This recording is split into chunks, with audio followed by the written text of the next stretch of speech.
I'm Krys Boyd. Up next on Think, the emotional toll of secrets.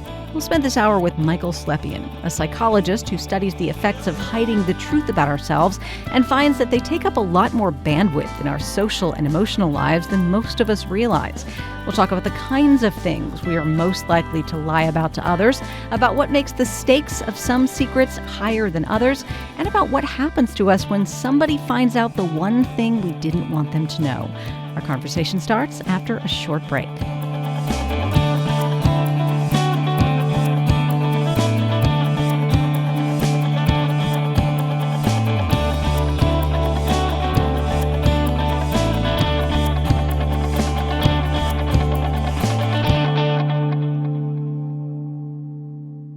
Funding for Think comes from TCU, where faculty do research for the greater good, like Professor Dean Williams, who uses genetic mapping to help save the horned lizard from extinction. TCU, lead on. There is something about you that you don't want anybody to know. Maybe it's something you did a long time ago. Maybe it's that you don't love some close person in your life the way you're supposed to, or that you love somebody else in a way you're not supposed to. Or maybe it's just something really, really embarrassing that you would do almost anything to keep hidden. We all have secrets, including the people who insist they have no secrets. From KERA in Dallas, this is Think. I'm Krys Boyd. The thing about secrets is that they're kind of hard to study, right? For a long time, researchers were hung up on the social aspect of secrets, like the lie you might tell to throw somebody off the truth. Except a lot of our secrets don't actually require us to lie very much. And yet keeping those secrets takes up a surprising amount of mental and emotional bandwidth. So what are the effects of that? Michael L. Slepian is here to talk to us about what secrets do to us and for us. He is Sanford C. Bernstein Company Associate Professor of Leadership and Ethics at Columbia Business School, where he studies the psychology of secrets. Michael, welcome to Think. Thanks for having me. So just to get this out there, in your study of secrets, you're not interested in keeping a surprise party under wraps or not telling the kids what they're getting for their birthday. You're interested in things we conceal about ourselves. Is that right? So we're interested in both in our research, but you're right that there's sort of a small subset of secrets that are a little bit different, like the ones you just mentioned, surprise parties and things like that. Those are pretty rare relative to the larger universe of secrets, which is therefore what we study more, where they cause us harm, all the others. So you found that the average American has 13 secrets, which is an interestingly specific number. How did you figure that out? So when we first started this line of research and we're trying to understand, we know that secrecy is linked with lower health and well-being, psychological health, physical health and well-being, but we haven't yet figured out exactly how. And the reason for that was there's been this huge disconnect between sort of knowing those correlations between sort of tendency to use secrecy in our lives and negative health effects. And then there's these studies where they put two people in a room and look at how hard it is to conceal something during a conversation. But those two lines of work have always been separate from each other, and it hasn't been clear why secrets harm us. So we said, we're going to start at the very beginning. What do we know about how secrets affect us in day-to-day lives outside of, a laboratory environment? And the first question we had to ask was, well, what are the secrets people keep? So we asked a couple thousand people, what is the secret you're currently keeping? And we looked at all those thousands of responses and saw by far there was a set of categories that were very common. We developed this list of 38 common categories of secrets that people keep. And so we know that these categories do a good job of representing the diversity of secrets people keep, because when we give people this list and say, are you currently keeping any of these secrets? 97% of people say, yep, I have a secret from that list. And when we say, which secrets do you have from this list? The average person has 13 of the secrets from that list. So meaning people have 13 different kinds of secrets that fall into these broader categories we use in our research. Maybe not surprisingly, the big category of common secrets revolves around sex and relationships and love and that sort of thing. Yep, a huge chunk around relationships, whether that's romantic discontent or romantic desire or something about infidelity or something about sex. That's a huge section. But then there's also things like our hobbies, addictions, finances, family details, issues around employment in the workplace. and the list goes on. But those capture a lot of it. What you realized is that a lot of us have secrets that we rarely or never have to directly lie about, but they're in our heads a lot. How did you study what effect those secrets might have on how we go about our lives? So this was the important next step. Once we understood, okay, secrecy is common. It just so happens that people keep similar kinds of secrets across diverse contexts and circumstances. And it seems like people also have a lot of secrets. And so unlike the studies that sort of created a secret in the laboratory, we've been asking people per each secret they have from our list, follow-up questions about how that secret affects them on a day-to-day basis. So it's very different from things that have come before, because studies have just considered sort of a person engages in secrecy or not. And so we're not saying that, we're saying, what are the secrets you have, and which of the secrets hurt you more than others, and why? And so the first questions we started asking was, when is this secret on your mind? Once in a long while, it's on your mind when you're in front of a person and you're talking about something related to the secret. But far more frequently, you're just simply thinking about the secret in a moment when you don't have to conceal it. And so it turns out that secrets occupy our attention far more frequently when there's no need to hide them. Our minds are just returning to the secret again and again. And this, it turns out to be, is actually where the real harm comes into play. So how do we decide for ourselves what ought to be kept secret? Because somebody else might talk all the time about this thing that I would never want revealed about me. So in thinking about what should we do with our secrets, one of the most hard things about secrecy is, by not talking about the secrets, we're not getting all the good stuff we normally get from other people, their advice, their guidance, their emotional support, just listening. We lose out on all that if we're not talking about our secret with anyone. And so perhaps the question then becomes, well, who can we talk to? We've looked at that in our research. We've looked at sort of what do people look for in a confidant? And they're looking for essentially someone who's going to help, someone you can trust to help. People who are especially compassionate, people like to confide in, people who are sort of warm and caring and empathic. You can see why that would be a helpful person to confide in. But people also like to confide in assertive people, someone who's going to push you to do something about this and to sort of move forward. So when we decide to reveal a secret, then it also belongs to another person. Are we, as individuals, burdened by keeping other people's secrets in the same way that we're burdened by our own? Yes and no. So now, imagine you've sort of confided in someone. Now the question we're thinking about is, what is the effect of confiding on that person who's then been let in on the secret and trusted to guard the secret? For that person, they recognize that, making yourself vulnerable and admitting to something you wouldn't normally admit to anyone, they recognize that as an act of conveying trust and as an act of intimacy. And so that's one thing that's very different about sort of holding on to others' secrets. It's sort of bonding in that sense, which isn't the case for your own personal secret you're keeping for yourself. But the negative consequences that, especially to the extent your social networks overlap, now this person has to keep the secret on your behalf. If they're going to be running into your family and friends or coworkers, whatever it is, if they now have to guard that secret, that then becomes a burden. That's kind of similar to our own secrets, the way our own secrets can burden us. What are some of the motivations we have for keeping secrets about ourselves? Like, what is it we fear would happen if everybody knew this thing about us? So at the end of the day, it comes down to protecting something. Maybe you think you're protecting your reputation, because if this thing got out to the wrong people, it would tarnish your image in their eyes or something like that. Another thing you might be trying to protect is your relationship. If your partner or your coworker found out about this thing, they might be very hurt, and that could cause some damage to the relationship. Or, maybe you're just trying to not get into a fight with someone, and it's kind of easier to not get into a disagreement over some political issue, for example, and just instead to choose to keep it a secret to create harmony.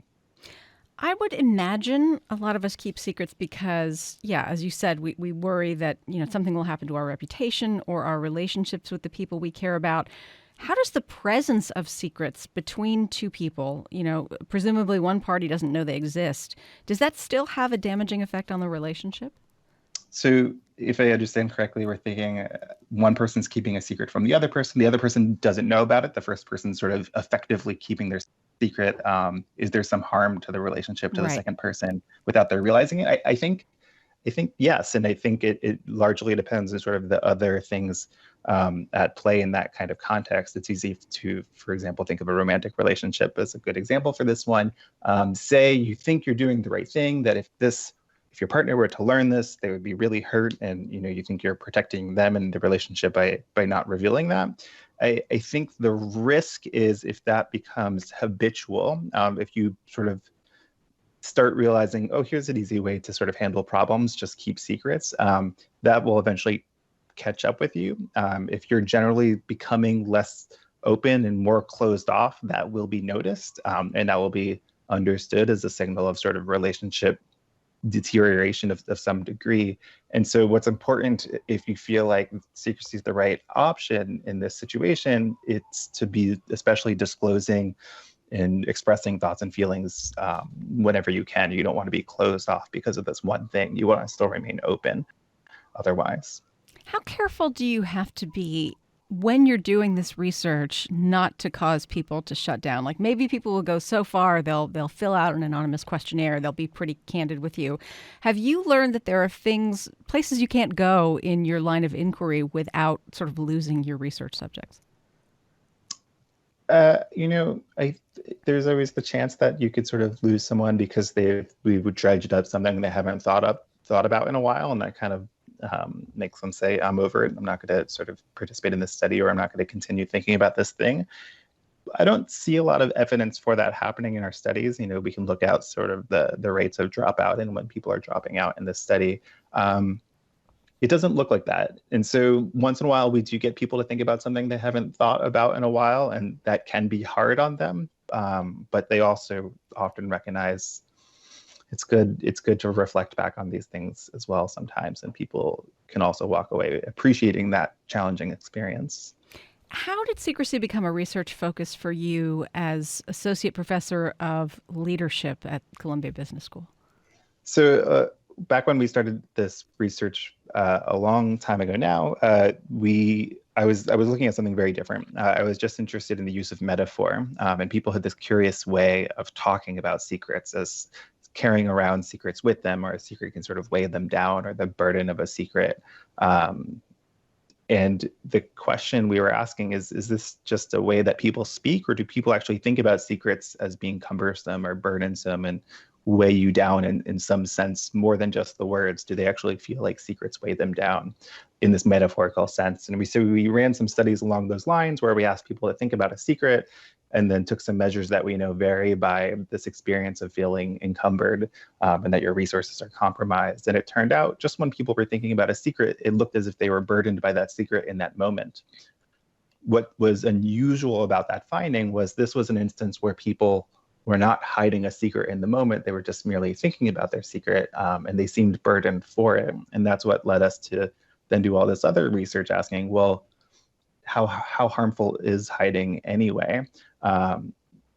It turns out to be not where the harm is when we look at how frequently people conceal their secrets when in conversation with other people, and how frequently they just simply think about their secrets when they're not in conversation with other people.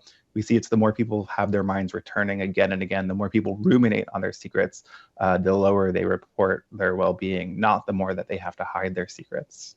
You mentioned rumination. I mean, this mind-wandering time that all humans experience, this seems to be where all the trouble happens. It's where all the trouble can happen, but it's also where a lot of good stuff can happen too. It's sometimes annoying when your mind wanders away and you're trying to work on something at work and your mind won't stay focused on that work task. But that feature of our mind is often useful. You might be thinking about other things you have to do today or other problems that you have to solve. The reason your mind keeps those sort of at the top of your attention is because you want to attend to those things. You want to make progress on those things. And so this is a case where by not talking about this thing important in your life, by keeping it a secret, you've left only yourself to work on this thing on your own. You're not going to get other people's help. And the only place you can do that is sort of in your own head. And so returning to the secret again and again is sort of a sign that it needs to be worked on in some manner. My guest is Michael L. Slepian. He is Sanford C. Bernstein and Company Associate Professor of Leadership and Ethics at Columbia Business School. He studies the psychology of secrets. We're talking this hour about how secrets affect us and why they're so highly subjective.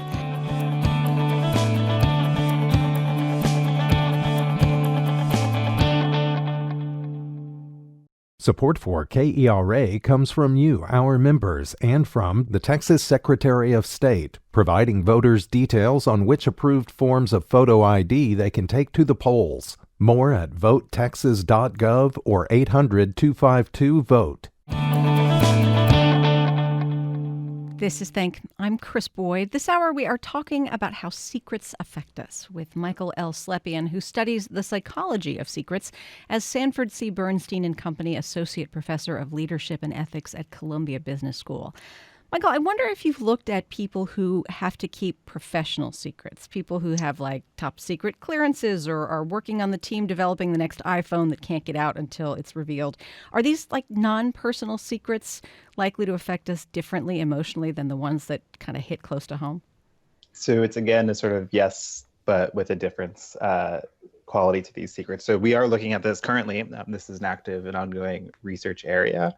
And what we are seeing is that there are, first of all, ways in which keeping a secret on behalf of your workplace is similar to keeping a personal secret. And the ways in which it's similar most primarily comes down to feeling isolated. If there's something really important going on at work, but you can't talk about that with your spouse or your friends or your family, that's really frustrating. And so that's normally a thing we connect over and, sharing stories about our lives and what's going on at work. When you shut that off, people feel a bit isolated. So that's the way in which it's a little similar to a personal secret. We're also isolated by our personal secrets. But the important way in that it can be different is when people are given a very high level secret at work, they recognize that that is something that comes with a degree of trust, that we believe in your capability to handle this kind of information. And so people feel a sense of status when it comes to keeping professional secrets. And we find that that status is good. It feels good. It sort of offsets some of the negatives of feeling isolated, but it's not like they cancel each other out either. It's both. It feels good when you're thinking about the status that comes with it, but it doesn't feel good when you're like, I can't talk to anyone about this. This is frustrating. How accurately do we estimate the damage our secrets could do if they were revealed? In other words, do we worry more about what would happen than the likely effects? I think in certain contexts, yes. In others, it's hard to say. Maybe you're right to not discuss certain experiences at work if people wouldn't understand, or it could make them think differently of you. But when it comes to your friends, maybe there you might have your sort of dial set on the wrong places. Maybe they might be surprised to hear you've done this thing, but they would also appreciate you telling them and understand that takes courage. It's probably not as bad as you think it is when it comes to like friends and family, I would say. I was really interested at the very bottom of your list of secrets in terms of the frequency with which people report them being secret from everyone. Abortion is the very bottom, then sexual orientation, then pregnancy, you have marriage proposal, and then drug use. These are things that I would imagine a couple of generations ago would have come in a very different place on that list. They would have been more secret to more people. How much does our culture influence what we decide we need to keep to ourselves? You're totally right that would change on context, whether we're thinking across time or across, different countries. All our participants come from the U.S. There's this very big distinction there between secret from everyone and secret from some people. And so those secrets that you just mentioned, they're rarely secret from everyone. So someone out there knows your sexual orientation, or knows about your drug use, or knows about the abortion that if you had one. That's not the same as sort of no one knows a soul. That list is slightly different. So do we feel guilty about our secrets, even if we really feel it's important to hang on to them? So yes, and guilty is actually a good emotion in this context, if that's what you feel, because the other emotion you might feel in this context is shame, and that's not adaptive or healthy or going to sort of push you to do anything helpful. When you think to yourself, I've done something wrong, that's what prompts feelings of guilt. when you think I'm a bad person, that prompts feelings of shame. And if you feel like you're a bad person, it's really hard to figure out how to change that. It seems like there is no way. And that's what makes people who feel ashamed powerless and helpless. But if you think, okay, this doesn't reflect on me, I can do differently next time. This reflects on my actions. When you're feeling guilty, that predicts feeling remorse and wanting to make amends and sort of wanting to move forward. So guilt is actually useful in this context to motivate you to do something differently next time or to help yourself. We all know people who, on a regular basis, are really candid about things that most other people might want to keep quiet. And then there are other people who hold secrets about things that maybe most of us would think are no big deal. Is there some essential sort of temperament difference between the most and the least secretive people? So there is. So this is actually something that is well researched, whether people sort of use secrecy as a way to deal with problems. And so people who sort of are really afraid of what other people would think about different things and sort of feel like the best way to sort of handle someone thinking differently of you is just for them to never find out about that thing.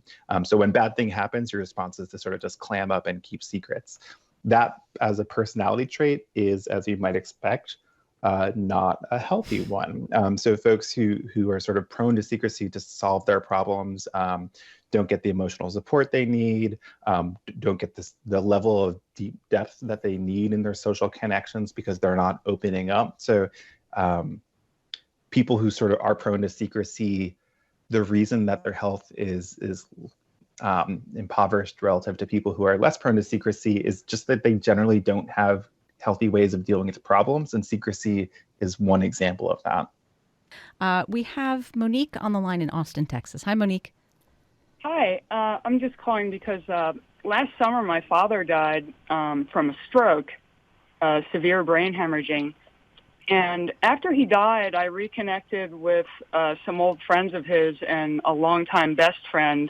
And he filled me in on all these things about my father that I had never known, never heard about.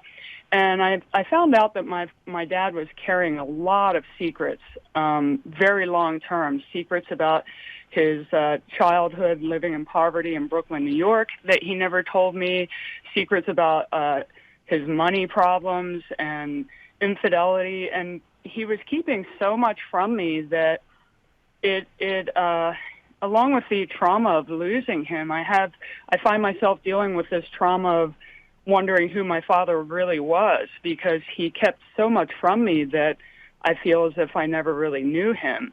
And my mom, unfortunately, is kind of taken a similar path where she's still alive, but I've been finding out over the past few months, since my father's death, actually, all these secrets about her that she doesn't know I know. And she's in really poor health, and she's had 2 strokes. And, of course, we don't know for sure that there is a connection, but my sister and I tend to think that this has played a large part in their high blood pressure problems and stroke and heart conditions. Well, Monique, I'm really sorry that your family's been through so much. Thank you for calling. I appreciate you sharing your story. What about that link between health problems and secrets, Michael? I think it reflects back to what we were just thinking about. There's so much good that you can get out of admitting something to someone that you can trust to sort of receive that information and not do the wrong thing with it, that our social connections are based in sort of these admissions. The people we're closest to, we're supposed to sort of tell everything to. And so when someone's not doing that, that's tough. It's tough to not participate in that way of connecting with other people. And especially if there's a lot of secrets piling up over a long time, then it's like, well, people are like, it's 10 years past. Is it too late to admit something? Because now you also have to account for, why did you keep this for so long? Why didn't you tell me sooner? Especially as time racks up, things just sort of pile on to each other, and it becomes hard to sort of see a way out. We have an email here from Emma who wants to know, is there such a thing as not keeping enough secrets? What happens when someone always reveals too much? And is this a generational issue? So I think there's something to be said for keeping other people's secrets. There's someone I know who I would never sort of trust with a secret, because that person's told me so many other people's secrets. So I think that's an example of it's important. I think it's important that if someone confides a secret in you and you think it's not like they need help where getting the secret would get them the help that they need, I think you should keep the secret for them. They sort of trusted you with it. Your own secrets, I think there's a degree of grace in when to reveal things to who, and maybe having no filter sometimes get people into a little bit of trouble, but it's probably better than the other side of the spectrum where you're keeping everything secret, right? Are so-called shaming cultures more secretive than cultures that don't shame as a form of punishment? So it's interesting when we're thinking about different cultures and how people deal with shame, and saving face is another thing that has different expressions across different cultures. One cultural difference that is well studied is that people in certain cultures don't want to bother their sort of friends and family with their problems. That feels inappropriate to do so. Cultures that are more collectivistic feel this way, that that's selfish to sort of unload your problems onto other people. But Americans are totally down to do that. They're happy to reveal their secrets and it's okay if it burdens other people because they really want the help. So I think that might be an issue. All right, back to the phones. We have Kate on the line in Colorado. Hi, Kate. Hi. Hi, go right ahead. Okay, my question is this: you've been talking about people keeping secrets from others, but when you're burdened with knowing another person's secret, and they don't know that you know, and especially when most people keep secrets because it's a shaming behavior. I mean, you feel shamed or guilty or that no one should know these things. And so could you speak to that whole idea? Thanks for calling. So this is an interesting one. This is sort of someone's secret, but they don't know that you know. I think if you're that person, maybe, especially if you feel like they're suffering for the secret, and even though it would be hard for them to understand, oh, you've known this all along, it could help. It could help in this situation to say, actually, I know about this thing. Don't be shocked. I'm here to help. This is Think. I'm Krys Boyd. I may have actually talked about this on this show before, and it's such a silly thing, but when I was 16, I failed my driver's test the first time around.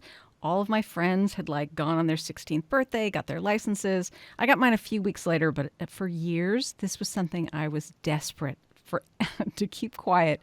And then suddenly, it didn't matter anymore, and it just turned into a funny story. And I wonder how common it is for secrets to just lose their hold on us over time.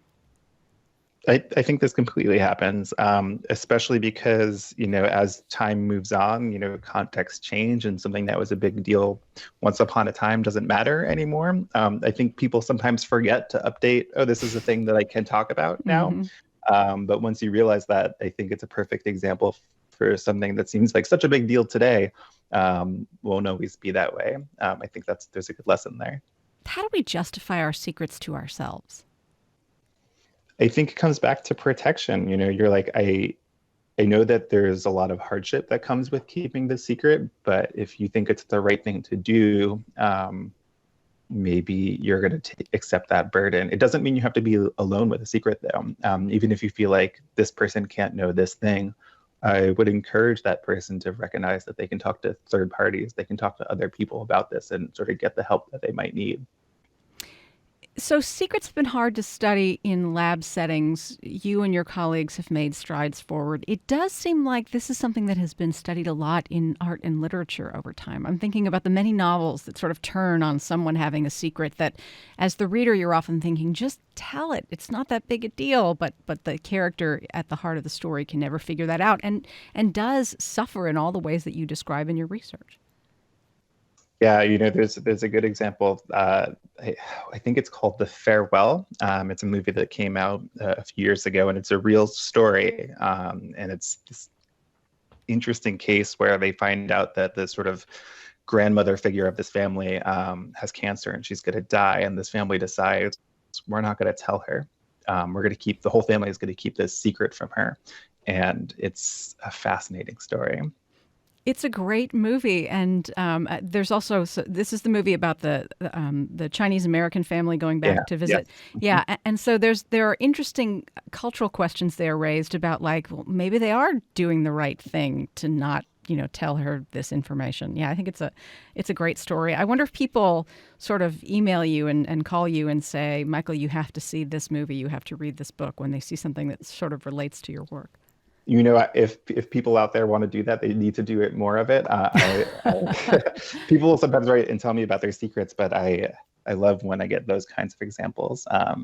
The sort of art and literature examples, absolutely. Oh, wait, so strangers will get in touch with you and say, I just have to get this off my chest with somebody? Yeah, once in a while. What do you do with that? Just point them to some of the resources we put together that we think helps. All right, let's go back to the phones. We have Javier calling from Austin. Hi, Javier. Yes, good afternoon. So my question is, I thought I heard that there's about, on average, 13 secrets that people have. Is that right? Mm-hmm.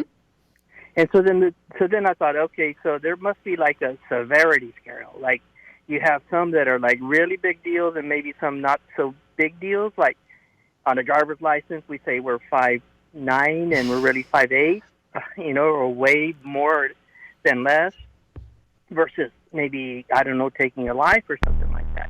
So my question really is, how did the researchers gauge the severity? All right. Yeah, thanks for calling. What about that? Yeah, obviously not all secrets are the same, right? So this is about one of the most important points we had to make in our early research is some secrets are going to be really big deals and some secrets are going to be tiny little things, but they're all secrets. And so if we want to understand how secrets work, we need to look at all of them. And that's why in our list of 38 different categories, there's some really small, trivial ones in that list too, because that's part of what secrecy is. We do sometimes measure sort of the importance or the severity. And of course, exactly as you'd expect, that's huge. When you have a really severe or significant secret, it's on your mind all the time. And that seems to be why it's harmful. Not that you have to hide it all the time. My guest is Michael L. Slepian, Sanford C. Bernstein Company Associate Professor of Leadership and Ethics at Columbia Business School, where he studies the psychology of secrets. If you'd like to join our conversation about this, call us. We are at 1-800-933-5372. Email address is think@kera.org.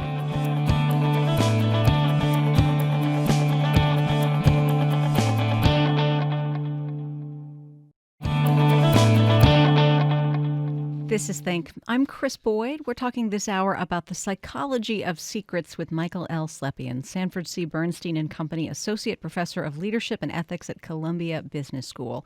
Let's speak next on the phone to Mary Jane calling us from Austin. Hi, Mary Jane. Hi, how are you? Very well, thanks.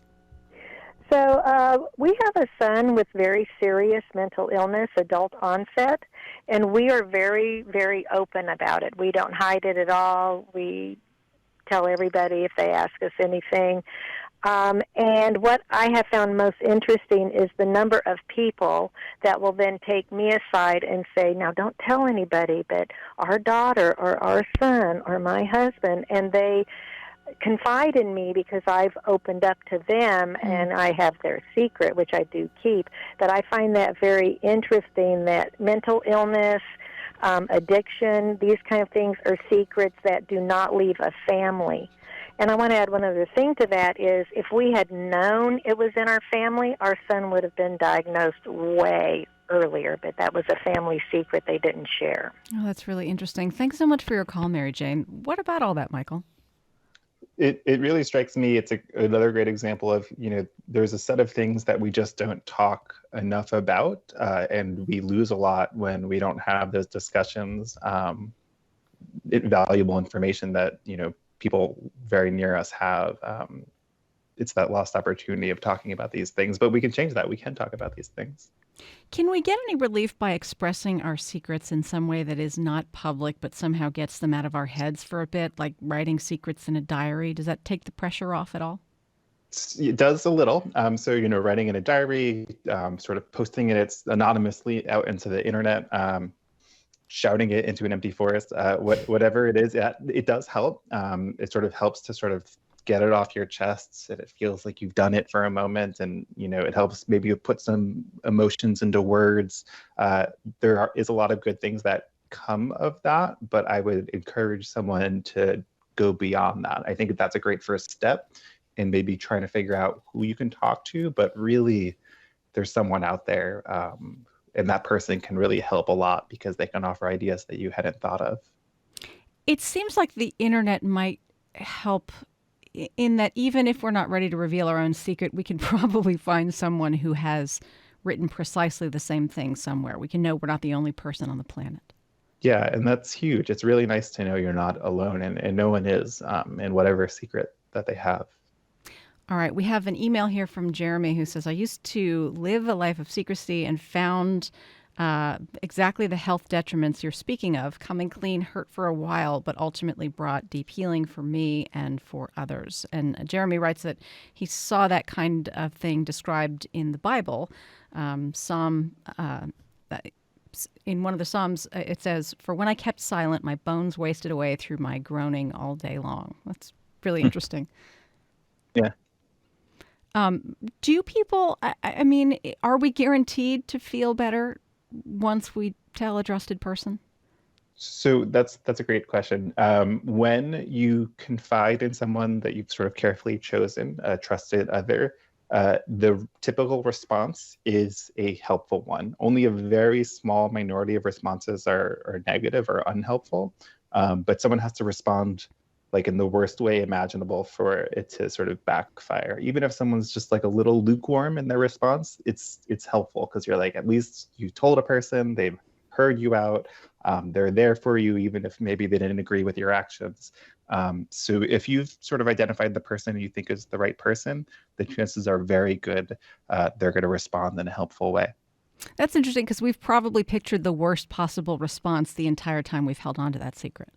Yeah, so that worst case scenario is very unlikely to happen because you're not going to choose someone who's going to do that to you. All right. Next up, we'll speak with Alex in Dallas. Hi, Alex. Hello, Michael. My question is about the question was asked. What do you do when people call you with guilty secrets? You kind of mentioned to it, but you didn't elaborate. You said you send them to, point them to different sources. What are these sources that you're talking about? Thanks for calling. So the sources that I'm referring to is essentially just our own research. This field is relatively young in the grand scheme of things. This idea that our secrets hurt us outside of moments when we have to hide them, we only published on that idea a few years ago. So it's all very new research. We're still finding out new things. But on my website, if you just search my name, that's the resources we're talking about. But basically what those resources are is helping people understand how secrets hurt them. Because there's confusion about how our secrets affect us, and because we don't talk about our secrets with other people, we don't know how they hurt us exactly. And if you don't know how they hurt you, you don't know what you can do differently. And so the first step is to understanding how they hurt you and how they don't have to hurt you. And that's what we look at in our research. Are there questions we can ask ourselves to get a sense of how much emotional damage our secrets might be doing to us? So it's hard to know on your own. This is the problem. Yeah. That's why if there's some person that you can trust, even if they're, whether they're a really close person or kind of on the outside of things and don't really know any of the people you're talking about, whatever it is for you, use that sounding board if you can find it, because they'll help you figure this out. It's hard to do on your own. Smack dab in the list of secrets that people told you about was having a secret hobby, which, seems to me like it's hard to imagine that would be something that people would keep quiet. What do you know about minor secrets and why we still hang on to them? That's a really good question, and I haven't thought enough about it. I just, sometimes I think when we keep these tiny little things secret, it's maybe just because we're a little embarrassed, and we'd be happy for them to know, but we haven't figured out how to get that personal detail into a conversation. Maybe these are things that just don't come up very often, and it's hard to figure out how to bring it in. But I think there's maybe another possibility that there's something different about these little secrets and why we keep them. Maybe we feel like I can be alone on this one. I don't need other people to sort of weigh into this. Maybe we don't want to hear what other people think. If it's a little one, the good news is it's not very harmful. Some people will describe feeling a certain amount of power in having a secret about themselves, something that nobody else knows about that is really just for them. I wonder if you've looked into that aspect of secrecy at all. I think it touches on to one of the first things we talked about is this idea of positive secrets. Like, here's this thing that I'm proud of, or here's this hobby that I do that I'm into, but you know what? It's like a me thing, and I don't need like my friends or I don't need my coworkers to know about it, and I'm okay to sort of be on my own in this domain. I think that sort of feeling of control would be helpful, and we see some of that in our own research. When you feel in control over your secret, and you're doing it for reasons that you think are good, we see some of those harms reduced. But that's usually in the domain of positive secrets. People don't feel as in control with their negative secrets, except they're just as in control of those too. Would it be possible to study the kinds of secrets we keep on behalf of other people? Imagining like a family where we know that like a relative's father is not who that relative thinks that person is, that you're sort of keeping to protect a lot of different people for different reasons. Is it possible to study the effects of those? Oh yeah, absolutely. We have studied the secrets people keep on behalf of others. We haven't studied sort of the different kinds of situations you might be in where you're sort of keeping it because if this person A really found out about it, they'd be destroyed, but you're happy to talk about it with person B. We haven't got to that level of detail, but the finding we were talking about before, when people are thinking about secrets that have been confided in them, that can be uplifting and sort of bonding, but it also can be burdensome if you feel like you have to carry the secret for them too. Let's speak next on the phone with Rebecca in Colleyville, Texas. Hi, Rebecca. Hi. I wonder if you've looked into, and this might be a continuation of what you were just talking about. Let's say I tell someone a secret about someone else, and either I don't want to confront them about it, or I'm told it's a secret, so don't tell. And maybe it's not true, or maybe it's a misunderstanding. And then how many people have gone on to make judgments or have opinions or base decisions on a secret that was supposedly true that you really didn't know the context of it, but since you never cleared it up, or someone dies and then you never know. I don't know if that made sense, but I get it, Rebecca. Thank you for calling. I think she's speaking to the fact, Michael, that secrecy can create complications that may be unnecessary complications, but there they are. Yeah, I think that's right. I think, imagine a family, there's like a secret that not all family members know, and people think that's for the right reasons. Maybe not. Maybe things would be easier if we could sort of talk about it and sort of correct misunderstandings. Do we tend to feel like nobody else's secrets are quite as dire as our own? So that's an interesting question also. There's this interesting thing where we have access to all our secrets, but we don't have full access to even our closest others, their secrets. And, maybe ours might feel more extreme than theirs just because we sort of have seen the highs and lows of our own secrets. To that question, we were also just thinking about one thing to know is that when you confide a secret in another person, there's a small chance that person then goes and tells another person that your secret. And so when is that more likely to happen? That's useful to know. If you confide something in a person and they think what you've confided in them is highly immoral, that you've done something really wrong, the chances are greater they'll tell a third party. And so the lesson there is you still confide in people. You'll have a very good sense of who you can trust. But if you know for some reason that this person really, really, really doesn't agree with this behavior that you want to talk about, maybe that's not the right person to talk to. This is Think. I'm Krys Boyd. All right, next, let's speak with Aubrey in Austin. Hi, Aubrey. Hi. So I was just wondering if there's a developmental trajectory towards this, because I know subjectively, like growing up, some of my favorite moments with my siblings and a big family is when we had, these secrets from the parents or something like that, where it felt like we were kind of like flexing our independence and finding out who we are. And I think it's easy to talk about secrets in a very negative light, but this may be one of those positive moments where it was actually pretty beneficial for us. Yeah, thanks for bringing that up. There's some really good research on this from a developmental perspective, especially if you think about the teenage years. Those questions become more complicated. You know, all of a sudden, we're keeping secrets from our parents in a way we weren't before. And the lesson is that if the secrecy is a sign of sort of having trouble connecting with your parents, if secrecy is a symptom of poor relationship quality, it's going to have harms. But if it's this, like in the example we just heard, if it's trying to develop or get emotional autonomy in the normal stages of development, that is actually a useful developmental stride, recognizing that the thing in your head is not in the other person's head, and you can choose to talk about it or not. That's an important stage in development. All right, and quickly before we end, to Feather in Boulder, Colorado. Hi, Feather. Hi there. Thanks for taking my call. Sure.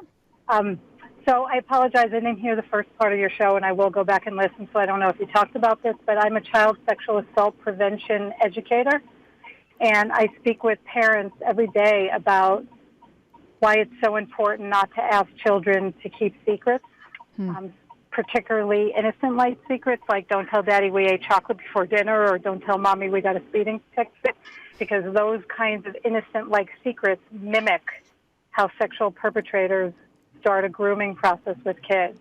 Thank you so much for calling. Do you want to comment on that, Michael? It's a good counterpoint to what we were just talking about. And I think the take home is that is knowing when to respect children's privacy, and that's sort of the good kind of emotional autonomy and the good kind of keeping secrets from parents, but not forcing secrecy upon children for this very reason we're talking about, which is different. What do you still want to know about secrets? Oh, I want to know, and this is the hardest thing to get, like every time a secret pops into your head, like why did that happen? Or every time you're in a conversation with someone, you're like, oh, I just thought about my secret. I can't talk about it. What made you think about it? And what makes you think you need to conceal it in that very moment? It's hard to get that kind of resolution in your studies, though. My guest is Michael L. Slepian, Sanford C. Bernstein & Company Associate Professor of Leadership and Ethics at Columbia Business School, where he studies the psychology of secrets. Michael, thank you so much for spending this hour with us. This has been wonderful. Thanks for having me. You can like our page on Facebook. We're on Twitter at KERA Think. Using any podcast app that you like, you can get the Think podcast by searching for KERA Think, or you can catch up on shows you've missed right at our website, think.kera.org. Again, I'm Krys Boyd.